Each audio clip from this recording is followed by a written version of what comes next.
Hi, I'm Liz Taylor, President and CEO of DOER Marine Operations.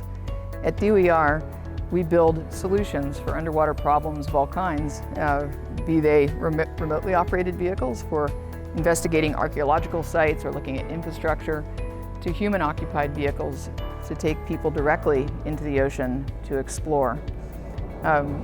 Very honored to receive the Team Innovation Award, the inaugural Team Innovation Award from Wings.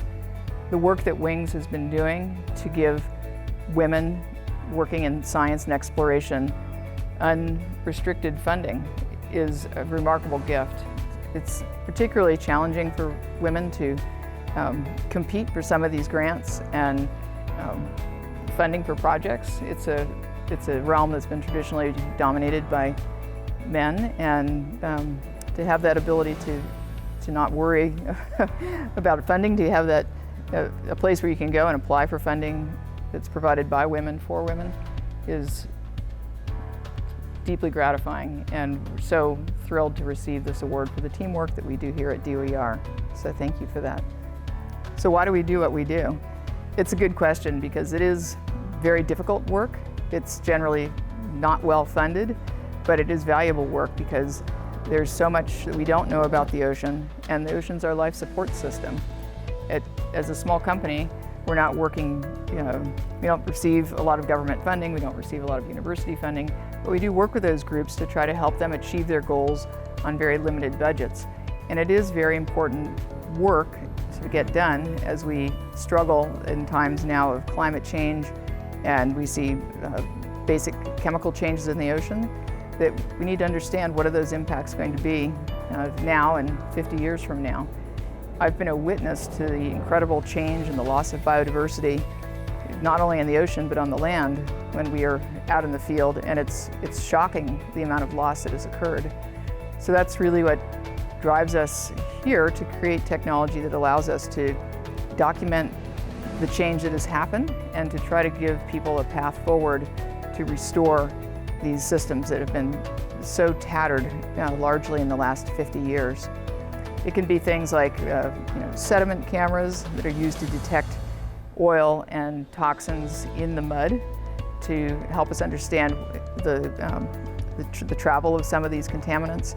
It can be things like submersibles to go down and see the damage that's been done from things like old munitions that have been dumped overboard, old shipwrecks, the damage that oil has caused from a spill back in the 70s, and compare that to new damage that's been happening.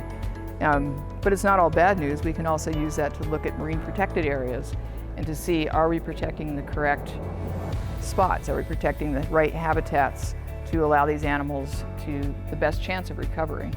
So these are the sorts of things that really provoke me to get up every day and keep plugging along, and to be persistent and gritty and enduring in the field that's extremely difficult.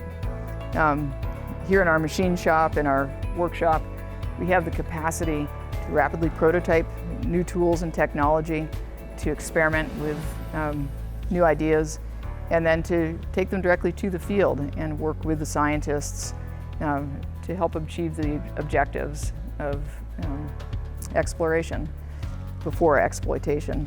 Every time we go into the ocean, whether it's in a human-occupied vehicle or in a remotely operated vehicle looking through the camera, every dive is fundamentally different.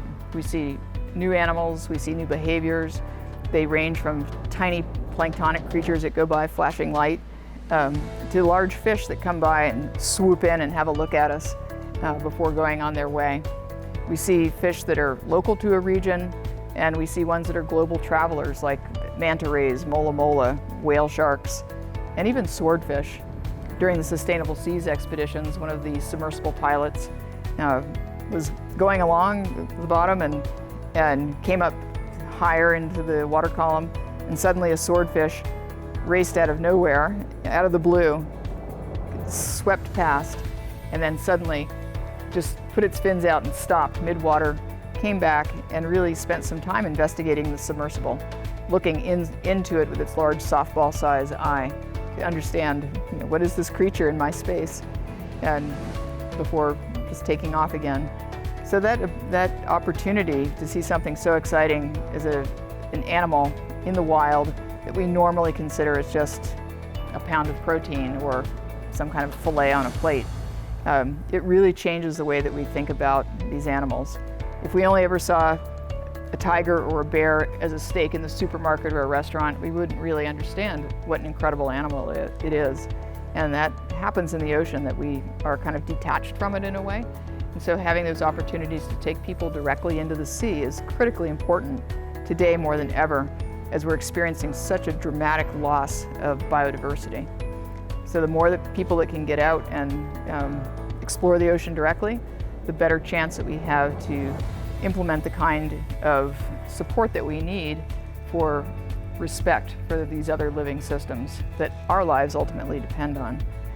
So with the Project Deep Hope for the HOV 1000s, which are modeled on this human factors model behind me, we're striving to get people the opportunity, be they scientists, explorers, archaeologists, authors, poets, musicians, really anyone that wants to go. We really want to have the ability to take them. And so we're really hopeful that we'll finish that funding phase, get the subs built, and then go out and investigate the Mission Blue Hope spots and other areas around the world where we know that the oceans are still in pretty good shape and we have a real chance to restore and protect them. It helps us to understand, are we protecting the right areas, looking at them in a holistic top to bottom way rather than just from the surface or just from a diver's perspective in that very thin first layer. So it's very rewarding work. But we've had some rough times too.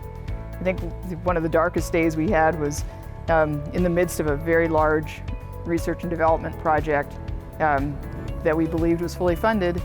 The major funder decided that he wanted to buy a boat instead. And so that entire project, and just in the course of a day with so much excitement and exhilaration, moving forward to do something incredible, I had to have the job of coming back and saying, sorry guys, we just have to pull up our bootstraps and find another way.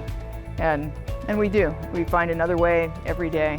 And it's through the support of organizations like Wings, and Wings in particular, that makes this unrestricted funding available to women explorers, to women-led teams, that makes it so valuable, because it gives us the opportunity to really try new things in an unfettered way. So thank you again.